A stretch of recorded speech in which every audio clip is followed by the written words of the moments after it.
Hi, I'm Owen Canfield with the Oklahoman, joined today by Chris Castile, our Washington correspondent. We're talking on Friday, November 6th, and earlier today, President Barack Obama agreed with his State Department, which came down against the northern leg of the Keystone pipeline. So, Chris, we'd like to talk about that. We thank you for joining us today, by the way. Glad to do it, Owen. Good to see you. You know, not at all surprising, I don't think, to anyone who's followed any kind of attention to this.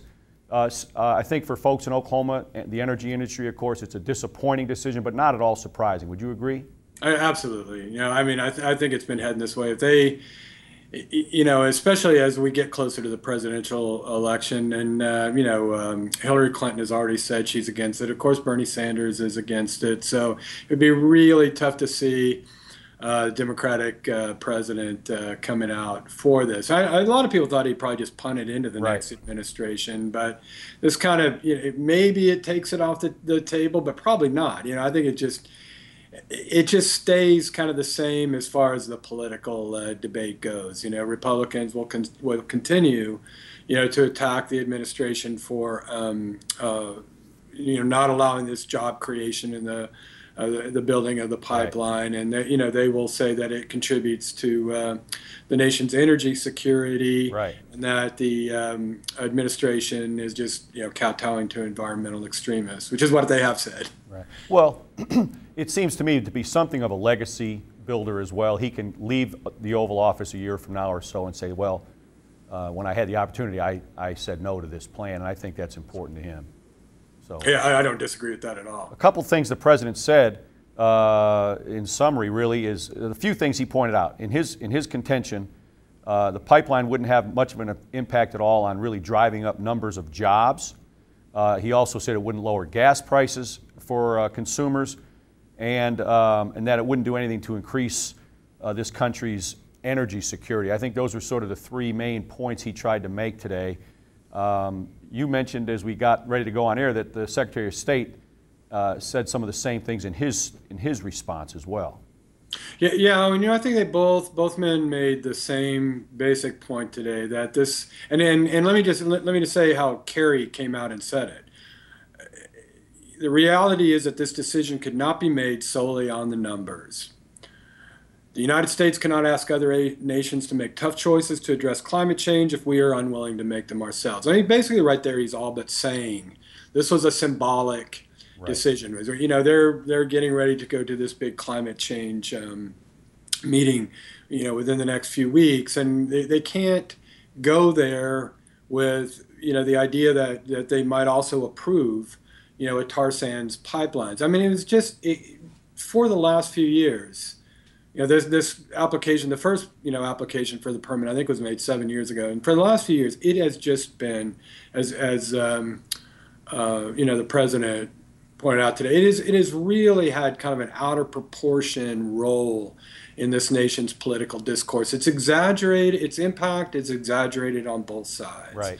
And had it not been really for this kind of unwavering and outspoken opposition from environmental groups, in Nebraska, first in Nebraska, really about the route that it was going to take through Nebraska, and then about the greenhouse gas part of it, this thing would have been approved. There's 70 oil and gas pipelines across the U.S.-Canadian border. Well, you beat me to the next point I was going to make, Chris, and that is the folks who say, wait a minute, why would you say no to this one when this country is already traversed by scores of pipelines, including some that come across from Canada. Right. What makes this one so different? And the answer is because it took on this symbolic importance. Right. It became the keystone. It just became this symbolic thing that as even the president conceded, just out of proportion to its importance. Right. Whether it's importance in talking about jobs and a huge economy that we have. Or talking about gas prices on a world market, or talking about greenhouse gas emissions. It has a tiny role in a discussion of any of those things. Right. So it's just, and like I said, I mean, I don't think we've heard the last of this. Well, we'll hear about it in the debate next week, the Republican debate next week, for sure. Sure. Well, one thing that's interesting is that, the State Department had previously said, the president today said, kind of alluded to the fact that, as he called it, shipping dirtier crude oil into our country, Right. blah, blah, blah. You know, sort of those catchwords that appeal to his base, et cetera. What others would say, the opposing side would say is, wait a minute, your own State Department previously said that if we were to build this thing, it wouldn't, there's the risk of damage to the, to the environment is really minimal. Yeah, it's minimal. And so it really seems to be more of a not so much as you said earlier, a symbolic. It's more of a symbolic move than anything else, because the data shows that if the pipeline had been built, it wouldn't have been the end of time as we know it, ecologically. Right, but it became this tug of war between the big constituencies of the two parties, right? Environmental groups and energy companies. But kind of the one anomaly you had in there was the unions that are normally obviously very strong Democratic constituency, but were for this pipeline. You bet. Well, it would have meant, as it was getting built, it would have meant a bunch of good jobs during the time it was getting built. Sure. Absolutely. I mean, even if some of them were just, for as long as it took to build the pipeline, those are still good jobs. Those are high-paying union jobs. Well, and the other thing too, Chris, as you know, is the oil is going to get moved somehow.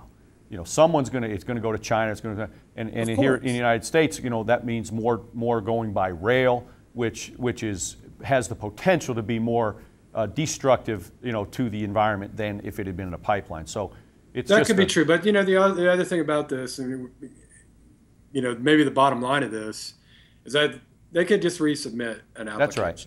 Sure. Yeah, I'm sure we haven't heard the end of this. No. And maybe they need to name it something else next time. Maybe this shouldn't be Keystone XL. They just need to come up with, how much branding, how important branding is. Right. But we should also point out before we go that, this is a two-part project. And half of that actually was built, the southern leg from Cushing, Oklahoma, which is kind of a pipeline hub. Right. To the Gulf Coast. Correct. And that did relieve a lot of pressure, on oil that had been kind of building up in Cushing.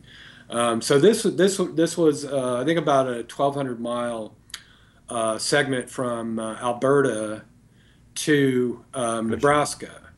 And it would have allowed also for some of, Harold Hamm's oil to have been piped from North Dakota to Nebraska as well. I could have picked up some of that on the way, but I don't know how he feels today because I haven't gotten a statement from him. But Harold Hamm, the head of Continental Oil in Oklahoma City, basically called this pipeline irrelevant a few months ago. That's right. I think there's, maybe a little bit of sentiment among Oklahoma City, Oklahoma oil companies that are laying off people that maybe we don't need a lot more supply right now.